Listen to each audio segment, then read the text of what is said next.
Praise the lord, హల్లెలూయా. దేవుని నామానికి మహిమ కలుగును గాక. నేటి దేవుని మాట అనే శీర్షిక కోసం వేచి ఉన్న మీ అందరికీ కూడా యేసయ్య శక్తి కలిగిన నామంలో వందనాలు తెలియచేస్తూ ఉన్నాం. బాగున్నారా?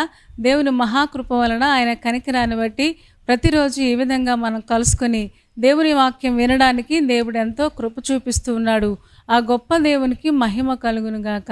మరి ఈరోజు నేటి దేవుని మాట అనే శీర్షికలో దేవుడు మనకి ఇవ్వబోతున్న మాటను ఒక్కసారి మనం చూద్దాం. ద్వితీయోపదేశకాండము 7వ అధ్యాయము 22వ వచనం చదువుతూ ఉన్నాను, మీరు కూడా ఒక్కసారి చూడండి. నీ దేవుడైన యెహోవా నీ ఎదుట నుండి క్రమక్రమముగా ఈ జనములను తొలగించును. అడవి మృగములు విస్తరించి నీకు బాధకములుగా ఉండవచ్చును గనుక వారిని ఒక్కమారే నీవు నాశనము చేయ తగదు, అది నీకు క్షేమకరము కాదు అని తండ్రి అయిన యెహోవా ఇశ్రాయేలులందరికీ వారికి వాగ్దానం చేస్తూ ఉన్నాడు. ఏమని వాగ్దానం చేస్తూ ఉన్నాడంటే, క్రమక్రమముగా నీ దేవుడైన యెహోవా ఈ జనాలని 7 జనాంగాలు ఉన్నారు కదా, ఆ 7 జనాంగాల మనుష్యులందరినీ కూడా దేవుడు ఆ క్రమక్రమముగా తొలగిస్తాను అని వాగ్దానం చేస్తున్నాడు. తొలగిస్తాను అంటే అర్థం ఏంటి అంటే తప్పకుండా వారి మీద దేవుడు జయాన్ని ఇస్తాడన్నమాట. ఇశ్రాయేలుల పక్షంగా దేవుడుండి ఆ కార్యాన్ని జరిగిస్తాను అని దేవుడు వాగ్దానం చేస్తున్నాడు. మరి మీరు ఆలోచించండి, క్రమక్రమముగా ఎందుకు తొలగిస్తాడు? దేవుడు ఒక్కమారే తొలగించలేడా? దేవుడికి అంత శక్తి సామర్థ్యాలు లేవా అని ఆలోచిస్తే దేవుడు చెబుతున్న మాట ఏంటి అంటే వాళ్ళందరినీ కూడా క్రమక్రమముగా, అంటే చిన్న చిన్నగా వాళ్ళని తొలగిస్తాను. అంటే మీకు విజయాలను చిన్న చిన్నగా ఇస్తాను. తప్పకుండా ఆ కొంచెం విజయాల ద్వారా మీరు ఊరట పొంది ఇంకా గొప్ప విజయాలు సాధించడానికి దేవుడు ఎంతో కృప చూపిస్తూ ఉన్నాడని చెప్పడం మనం చూస్తూ ఉన్నాం. మనకు అనిపిస్తూ ఉంటుంది, ఒక్కసారి ఈ సమస్యలన్నీ పారిపోతే బాగుండు కదా, ఒక్కసారి కష్టాల నుంచి విడుదల పొందితే బాగుండు కదా, ఒక్కసారి ఈ పాపము నుంచి, జయించలేని పాపము నుంచి మనకి విడుదల వస్తే బాగుండేది కదా, మరి ఎందుకు విడుదల పొందలేకపోతున్నాను? ఒక్కసారి ఆ దురాలోచనలు వస్తూ ఉన్నాయి, ఈ దురాలోచనల నుంచి నేను విడుదల పొందలేకపోతున్నాను. లేకపోతే వ్యభిచారము, లేకపోతే తాగుడు, దేవునికి ఇష్టం లేని కార్యాల నుంచి నేను విడుదల పొందలేకపోతున్నాను. ఎంత ప్రార్థన చేసినా ఇలా జరుగుతుంది ఏంటి? దేవుడు ఒక్కసారి ఈ సమస్యల నుంచి సమస్యలు తొలగించేస్తే బాగుండు కదా, ఆర్థిక సమస్యలు తొలగించేస్తే, ఆరోగ్య సమస్యలు తొలగించేస్తే నేను ఇంకా దేవుడికి చక్కగా లోబడి ఆయన సేవ చేసుకుంటాను కదా.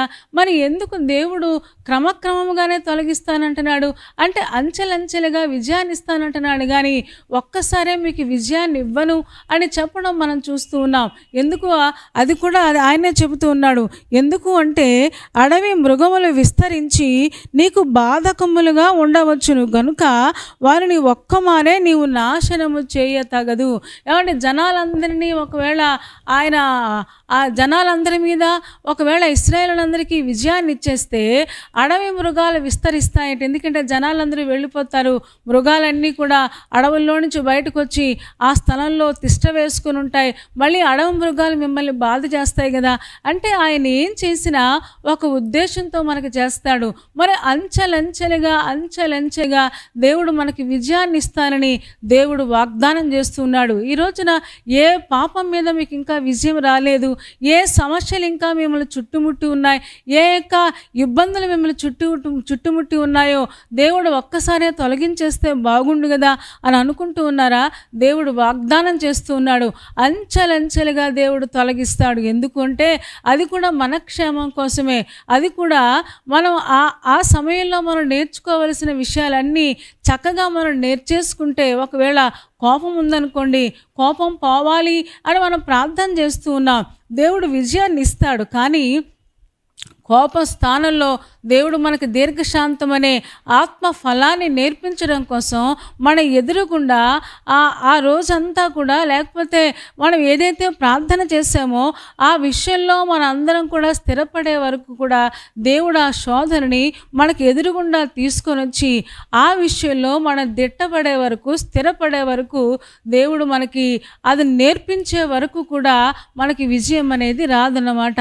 అంటే ఆ స్థానంలో మరొకటేదో మనం నేర్చుకోవాలి. ఒకళ్ళు ఓర్పు నేర్చుకోవాలేమో, సహనాన్ని నేర్చుకోవాలేమో, లేకపోతే ఆ విశ్వాసంలో ఎదగడం నేర్చుకోవాలేమో, కనిపెట్టడం నేర్చుకోవాలేమో.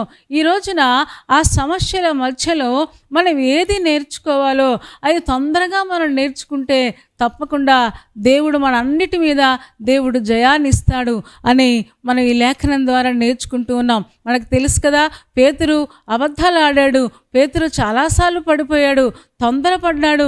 ఏమండి, నువ్వెవరో నాకు తెలియదు అని సాక్షాత్తు యేసు ప్రభునే బొంకాడు. కానీ అదే పేతురు అపోస్తుల కార్యాలలోకి వచ్చేటప్పటికి ఎక్కడైతే తను ఏ గుమ్మం దగ్గర అయితే అబద్ధాలు ఆడాడో, ఒకవేళ గుమ్మం చూస్తే తనకు అబద్ధాలు గుర్తు రావచ్చు, ఎందుకంటే గుమ్మం దగ్గరే కదా అబద్ధాలు ఆడాడు. ఆ శృంగారం అనే దేవాలయం దగ్గరకు వచ్చి అంటాడు, మేము యేసును కలిగి ఉన్నామని, యేసయ్య కోసం సాక్షిగా నిలబడినట్లుగా, అద్భుతాలు చేసినట్లుగా మనం చూస్తూ ఉన్నాం. ఆ సమయంలో చంపేస్తానని బెదిరిస్తే దేనికి బెదిరిపోకుండా విశ్వాసంలో స్థిరంగా ఉన్నాడు, బలంగా ఉన్నాడు.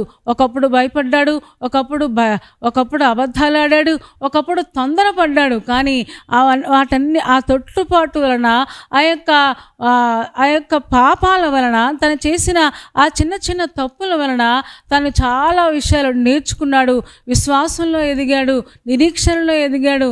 అన్ని విషయాలు ఎదిగిన వాడే ఈరోజున ఒక మంచి సాక్షిగా అపోస్తుల కార్యాల్లో మనం నిలబడినట్టుగా మనం చూస్తూ ఉన్నాం. ఇక్కడ దేవుడు మనకు అదే చెప్తున్నాడు, క్రమక్రమముగా దేవుడు మీ ఎదుట నుండి ఆ జనాలని తొలగిస్తాడు. అంచెలంచెలుగా దేవుడు మీకు విజయాన్ని ఇస్తాడు. అంచెలంచెలుగా ఆ దేవుడు విజయాన్ని ఇస్తాడంటే అర్థం ఏంటి అంటే, తప్పకుండా మీకు ఏదో ఒక రోజున పూర్తి విజయం అనేది దేవుడు మీకోసం దాచి ఉంచాడు. తప్పకుండా ఆ విజయాన్ని పొందుకుంటాం. కానీ ఈ లోపల మనం ఏమి నేర్చుకోవాలో అవి చక్కగా మనం నేర్చుకుందాం. ఓర్పు నేర్చుకోవాలా, ఆత్మ ఫలం నేర్చుకోవాలా, అందులో చాలా విషయాలు ఉన్నాయి కదా, నిరీక్షణ నేర్చుకోవాలా, ప్రేమ నేర్చుకోవాలా. ఇవన్నీ మనం నేర్చుకుని ప్రభు కోసం జీవించడానికి మనం సిద్ధపడదాం. తప్పకుండా దేవుడు ఏ విషయాలైతే మనం జయించలేకపోతున్నామో, ఏ సమస్యల చేత పీడించబడుతున్నామో వాటన్నిటి మీద మనకు సంపూర్ణమైన విజయాన్ని, అత్యధికమైన విజయాన్ని దేవుడు మనకు దయచేస్తాడు. అలా చేయడానికి పరిశుద్ధాత్మ దేవుడు మనందరికీ సహాయం చేయునుగాక. తలలు వంచండి, కళ్ళు మూసుకోండి, చిన్న మాట ప్రార్థన చేద్దాం. పరిశుద్ధుడా, ప్రేమ కలిగిన మా తండ్రి, నీ పాదాలకు వందనాలు, స్తోత్రాలు చెల్లిస్తూ ఉన్నాం. నువ్వెంత మంచి దేవుడవు నాయన.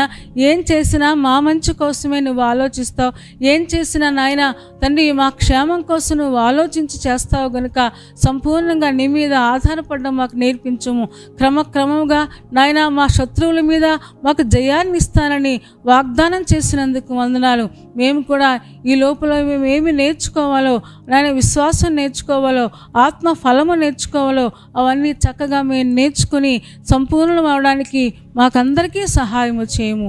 చేరివచ్చిన ఒక్కొక్క విశ్వాసిని దీవించుము, ఆశీర్వాదాలతో నింపండి. ఎగ్జామ్స్ రాస్తున్న వారిని నాయన తండ్రి, ఇంటర్వ్యూకి వెళుతున్న వారికి సహాయం చేయము, సఫలత మీరు దయచేయము. పెళ్లి రోజు, పుట్టినరోజు జరుపుకుంటున్న వారిని జ్ఞాపకం చేసుకోండి నాయన. నిండారులుగా వారిని దీవించుము నాయన. ఆప్తులను పోగొట్టుకుంటే మీరే ఆదరించి బలపరచుము. బలహీనంగా ఉన్న వారిని మీరే ముట్టి స్వస్థపరచండి. రేపటి దినం కోసం వాళ్ళు సిద్ధపరచుమని యేసయ్య నామములో ప్రార్థించి వేడుకొనుచున్నాము తండ్రి. ఆమేన్. ఆమేన్ చెప్పారు కదా అందరూ. చాలా సంతోషం. చాలా ఓపికగా, శ్రద్ధగా దేవుని యొక్క వాక్యాన్ని మీరు వింటూ ఉన్నారు. మిమ్మల్ని బట్టి మేము చాలా సంతోషిస్తూ ఉన్నాం. కార్యక్రమం మీకు నచ్చితే లైక్ చేయండి, షేర్ చేయండి, అలాగే కామెంట్ కూడా పెట్టండి. ఇప్పటికే చాలామంది కామెంట్స్ పెడుతూ ఉన్నారు, దీవించబడుతున్నాం అని చెప్తూ ఉన్నారు. మిమ్మల్ని బట్టి మేము కూడా సంతోషిస్తూ ఉన్నాం, ఎంకరేజ్ అవుతూ ఉన్నాం. అంత మాత్రమే కాదు, ఇంకా ఈ ఛానల్ని సబ్స్క్రైబ్ చేసుకోకపోతే డాక్టర్ స్పర్జన్ యూట్యూబ్ ఛానల్ని సబ్స్క్రైబ్ చేసుకోండి. తద్వారా నోటిఫికేషన్స్ అన్నీ మీకు వస్తాయి. మా కార్యక్రమాలన్నీ మీరు చూడవచ్చు. సరేనా అండి? దేవుని చిత్తమైతే మరలా రేపు ఉదయం మళ్ళీ కలుసుకుందాం. అప్పటి వరకు దేవుని మహాకృప మనందరికీ తోడే ఉండునుగాక. ఆమేన్, ఆమేన్, ఆమేన్.